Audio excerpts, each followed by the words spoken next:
Hi friends, கண்டினியூவாக வந்து குடும்ப கதையை பேசுகிற மாதிரி தான் நம்ம சேனல் இருக்குது. எதனால் அப்படின்னு பார்த்தீங்கன்னா, ஆடியன்ஸே எனக்கு அது மூலயமா தான் வந்திருக்கீங்க. எப்படின்னா கொஞ்சம் பாசமாகவும் கொஞ்சம் திட்டுறதுக்கும். ஸோ அதனால தான் நான் ரிப்பீட்டடாக பேசுகிறேன் அப்படின்னு நினைக்காதீங்க. நீங்கள் கேட்கறதுக்கான பதிலாக தான் ஒவ்வொரு வீடியோவும் நான் போட்டுட்ருக்கேன். அதே போல் உங்ககிட்ட பேசும்போது எனக்கு ஒரு நிம்மதி கிடைக்குதுன்னு வச்சுக்கோங்களேன். அதனால தான் பேசிகிட்டு இருக்கேன்.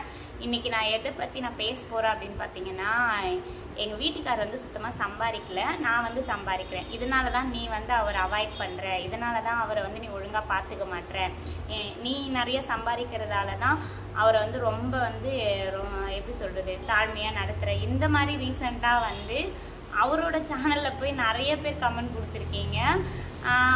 நான் வந்து இதனால் கிடையாது ஃப்ரெண்ட்ஸ், உண்மையாக. ஏன்னா அவர் எத்தனையோ வருஷம் சம்பாரித்து எங்களை காப்பாற்றினவர் தான். ஆனால் அவர் வந்து ஒழுங்கான வழியில் வந்து அந்த பணத்தை மதிக்காமல், பணம் அதிகமாக வரும்போது ஆடம்பரமாக ஆடுறது, அப்புறம் யார் நல்லவங்க கெட்டவங்கன்னு தெரியாமல் எல்லாருக்கும் உதவி பண்ணிட்டு இன்றைக்கி குடும்பத்தை கொண்டாந்து நடு ரோட்டில் நிப்பாட்டி, இன்றைக்கி நான் தூக்கம் இல்லாமல் சம்பாதிக்கவும் செய்யணும், எல்லா வேலையும் பார்க்கணுன்னும் போது அந்த வெறுப்பு வேதனையை தான் நான் அவர் மேலே காமிக்கிறேன். ஆனால் எனக்கு ஒரு பிரச்சனைனா என் வீட்டுக்கார் தான் ஃப்ரெண்ட்ஸ் வந்து நிற்பார், வேறு யாரும் நிற்க மாட்டாங்க. அதை மட்டும் இந்த பிரிவு ஒரு 7 மாதம் பிரிஞ்சிருந்தேன் பார்த்தீங்களா, அப்போ வந்து நான் நிறையா என் வீட்டுக்காரை மிஸ் பண்ணேன். அதனால தான் நான் திரும்பி அவர் மேலே இருக்க பாசத்தால் தான் நான் அவர் வீட்டுக்குள்ளே நான் வந்து வர வச்சதுக்கு ரீசன். அவர் சம்பாதிக்காட்டி பரவாயில்ல, ஒரு காலத்தில் சம்பாதிச்ச மனுஷன், ஆனால் அதை எப்படி பயன்படுத்தணும்னு தெரியல. நாங்களும் எடுத்து சொன்னது அப்போ அவர் கேட்கல, ஆனால் இன்றைக்கி கேட்குறாரு. கடவுள் ஒரு மாற்றத்தை ஏற்படுத்தணுன்றதுக்காக கூட இப்படி பண்ணியிருக்கலாம் அப்படின்னு நான் நினைப்பேன். உங்களுக்கு தெரியும், யூடியூப்பில் வந்து நான் எவ்வளோ வேதனை நிறைய பட்டிருக்குன்றது உங்கள் எல்லாருக்குமே தெரியும். ஆனால் வந்து இன்றைக்கி எல்லாருமே இருக்கிறீங்க. நான் அதை வந்து விட்டுட்டேன் ஃப்ரெண்ட்ஸ். ஏன்னா உங்களுக்கு வந்து சரியான புரிதல் இல்லை அப்படி நான் விட்டுட்டேன். என் கூட ஜர்னி ஆகிறவங்க வரட்டும்.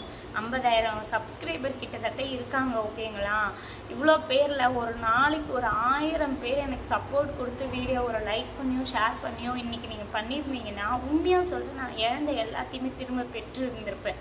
ஆனால் யாரும் அந்தளவுக்கு மக்களாகி நீங்களே சப்போர்ட் கொடுக்கல. ஒரு குடும்பம் வந்து விழுந்துருச்சு ஃப்ரெண்ட்ஸ். அந்த குடும்பத்தில் இருக்கக்கூடிய நெகட்டிவ் மட்டும்தான் நீங்கள் பார்க்குறீங்க. அதில் இருக்க பாசிட்டிவை பாருங்கள்.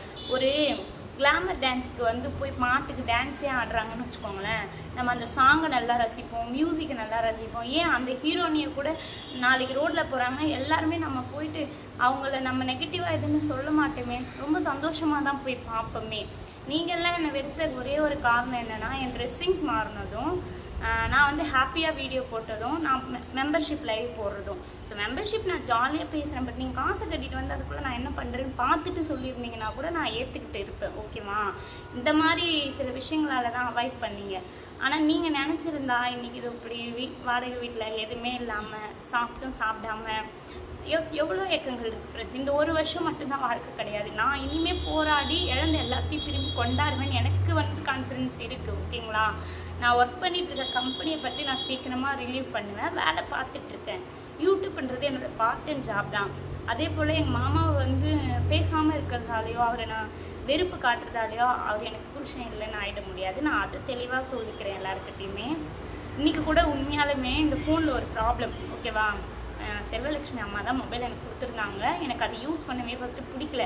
ஏன்னா அவங்க அன்போடு கொடுக்கும்போது அதை ஏற்றுக்கிட்டேன். அவங்க ரொம்ப வந்து அசிங்கமாக பேசும்போது என்னால் ஏற்றுக்க முடியல. அவங்க வந்து என்ன ஒரே ஒரு மிஸ்டேக் பண்ணுறாங்க அப்படின்னா, யார் என்ன சொன்னாலும் நம்புறது, அதே போல் எந்த ஒரு ஆதாரங்களும் இல்லாமல் என் மேலே வந்து பழிய சுமத்துறது. இதனால தான் நான் வந்து அவங்கக்கிட்ட இருந்த கேப்பை வந்து நான் எடுத்துக்கிட்டேனே தவிர வேறு அவங்கள ஏமாற்றணுன்ற எண்ணம் கிடையாது. அவங்க கொடுத்த ஃபோன் அவங்க பெருமையாக சொல்கிறாங்க ஃப்ரெண்ட்ஸ், அதை நானும் ஆபத்தில் கொடுத்தாங்க, ஓகேவா? நான் சந்தோஷமாக ஏற்றுக்கிறேன். பட் அந்த மொபைலில் பார்த்தீங்கன்னா ஏர்டெல் சிம்மே எடுக்காது ஃப்ரெண்ட்ஸ். சிம் ஷார்ட்டேஜ் ஆன மொபைல் அது. கொஞ்ச நாள் எடுக்கும், அதுக்கப்புறம் எடுக்காது. அது ஒரே ஒரு சிம்மு மட்டும்தான் போட முடியும். சிம்மு இருந்தால் தான் ஒரு ஃபோனுக்கே அழகு. யோசிச்சு பாருங்கள். அவங்களுக்கு அதெல்லாம் தெரியாது. அவங்க செகண்ட் ஸ்டாண்டர்ட் தான் படிச்சிருக்காங்க, சரிங்களா? அவங்க அன்போடு தான் அதை அமிச்சாங்க. அதுக்கப்புறம் பல பிரச்சனையால் நான் ஃபோன் கொடுத்தேன்னு ரொம்ப வந்து இரிட்டேட் பண்ணாங்க. அது அப்படியே தான் இருக்குது, ஓகேங்களா? அதில் வந்து வேறு ஏதாவது சிம்மு ஜியோவோ வோடாஃபோனோ போட்டால் ஒர்க் ஆகும். சிம் ஷார்ட்டேஜ் ஆகிடுச்சு. ஸோ அதனால் அது ஓரம் கட்டி தான் வச்சுருக்கேன். என்னோடய மொபைல் தான் நான் யூஸ் பண்ணிகிட்ருக்கேன். இதெல்லாம் எதுக்கு சொல்ல வரேன்னா, அந்த மொபைல் இல்லை அப்படின்னும் போது நான் அழுதப்ப என் வீட்டுக்கார், ஓகேங்களா, வீட்டுக்கார் எப்படி தெரியுமா துடிச்சாரு. அவரால் வாங்கி கொடுக்க முடியலன்ற அந்த ஏக்கம் எனக்கு நல்லாவே புரிஞ்சிச்சு. ஒரு கடை வந்து இன்றைக்கி நாங்கள் வச்சு கொடுத்துருப்போம், அதில் வருமானம் ரொம்ப கம்மி. ஏன்னா பிஸ்னஸ் ஸ்டார்ட் பண்ணும்போது எல்லாருக்குமே பிக்கப் ஆகாது, ஓகேங்களா?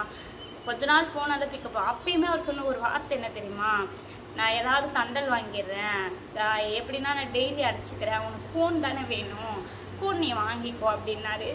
அப்போ எனக்கு தோணுச்சு ஃப்ரெண்ட்ஸ், உண்மையாலுமே நம்ம வந்து என்ன, நான் சம்பாதிக்கிறேன்னு எனக்கு திமிராக இருந்ததில்ல, இந்த ஃபோனுக்காக நான் நிறைய பேர்கிட்ட ஹெல்ப் கேட்டிருக்கேன். பாத்திமா வந்து சீக்கிரம் கொடுத்தாங்க, ஆனால் அதுக்கு முன்னாடி எனக்கு பர்சனலாக ஃப்ரெண்ட்ஸு எல்லாருக்கும் ஹெல்ப் கேட்டேன், யாருமே வந்து நிற்கலை. அப்போ யோசிச்சு ஒரே விஷயம், நம்ம வீட்டுக்காரை தவிர இந்த உலகத்தில் யாரும் நமக்காக வர மாட்டாங்க.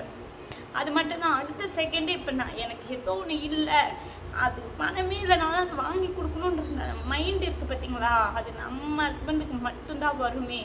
ஏன்னா நிறையா அசிங்கப்பட்டிருக்கேன், ஒன்று இல்லை அப்படின்னு நம்ம வந்து வெளியே ஒரு 4 பேர்கிட்ட ஹெல்ப் கேட்கும்போது இதெல்லாம் தான் எனக்கு சம்பாதிக்க ஒரு வழி இருக்குது, எதுக்கு அதை நம்ம வந்து விடணும்? யோசிச்சு பாருங்கள், சம்பாதிக்க வழி இருக்குது. மெம்பர்ஷிப்னு ஒன்று, ஜாயின் பட்டன் ஒன்று கொடுத்துருக்கான். நான் அமௌண்ட் பஸ்லாம் 12,000 30,000 போட்டிருந்தேன். எதுக்கு அவ்வளோ அமௌண்ட் எல்லாம் வேண்டாம், ஏன்னா பாதிக்கு பாதி தான் காசு கிடைக்கும் ஃப்ரெண்ட்ஸ்.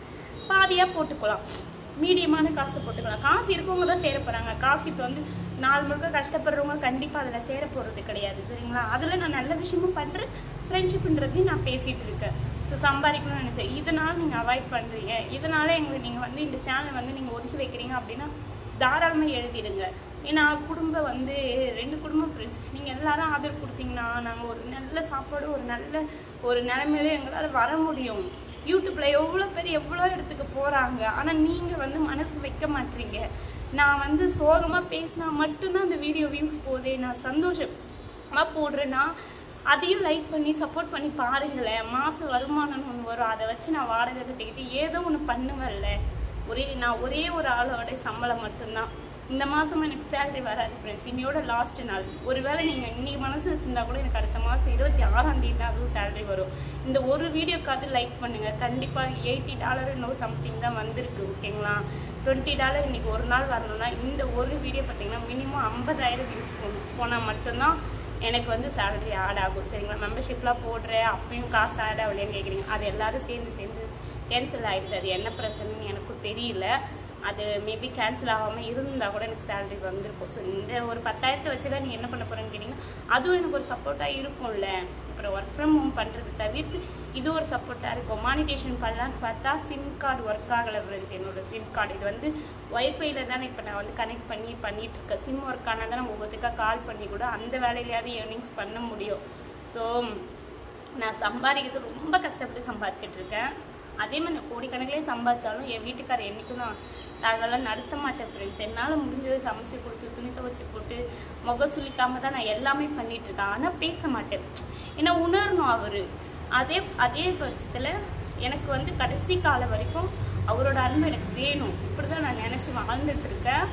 உங்கள் ஆதரவும் எனக்கு வேணும் ஃப்ரெண்ட்ஸ். அதுக்காக தான் நான் இந்த வீடியோ வந்து இன்றைக்கி நான் போட்டிருக்கேன்.